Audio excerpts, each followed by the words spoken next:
A primeira característica de um código muito complexo, ele tem muitas linhas. Se você pegar um código que já tem muitas linhas, um basic code muito largo ali, né? Muitas linhas de código dentro do sistema, 300 mil, 500 mil, 1 milhão de linhas, você já pode considerar que é um software complexo. Agora, se você vier quebrando essa quantidade de linhas, né, em partes menores, e aí, como você já deve ter ouvido eu falar aqui no canal, que o teste unitário é um teste que testa a menor porção de código possível.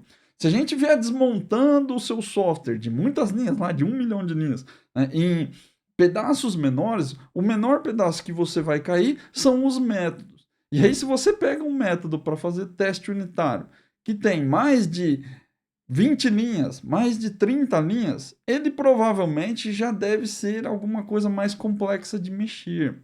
É muito raro que você vai pegar um código que tem poucas linhas e você vai considerar complexo. Uma outra característica para você observar, códigos complexos, eles costumam ter muito acoplamento. Então, se você não sabe o que é acoplamento, vai fazer suas pesquisas aí, eu falo disso, bastante sobre isso aqui no canal, mas resumidamente é quando as suas classes elas têm muita dependência entre si. Se você tem um sistema onde toda a porção de código que você tem ali ela é interdependente, né? As partes dependem muito de uma coisa e a coisa depende da outra coisa, você começa a ter um efeito em cadeia muito grande. É aquele famoso você altera num lugar e quebra no outro. Isso é ter um acoplamento muito alto.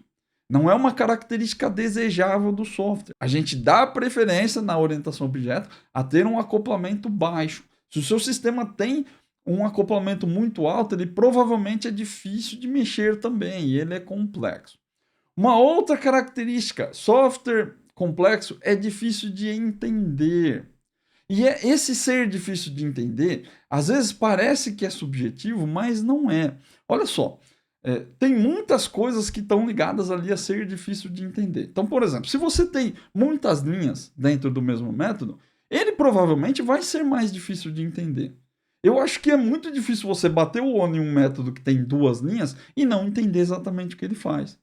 Agora, se você bate o olho ali no método e ele tem 5 mil linhas, é difícil dizer exatamente o que ele faz. Ele provavelmente vai fazer muitas coisas também.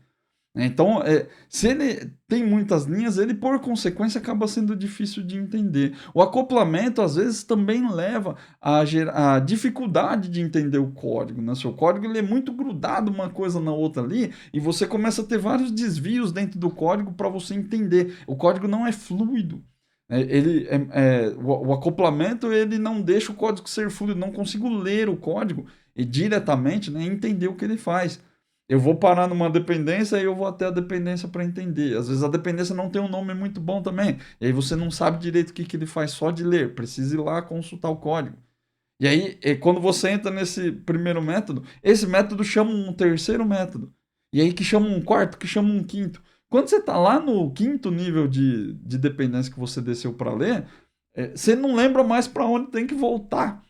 Porque você já desceu muito, você não sabe onde você está e você se perde. Outra coisa que também dificulta o entendimento são lógicas confusas. É mais ou menos como você escrever uma redação e não conseguir conectar os parágrafos da sua redação. Você começa a escrever coisas soltas, né, e que não se conectam ali, não contam uma história.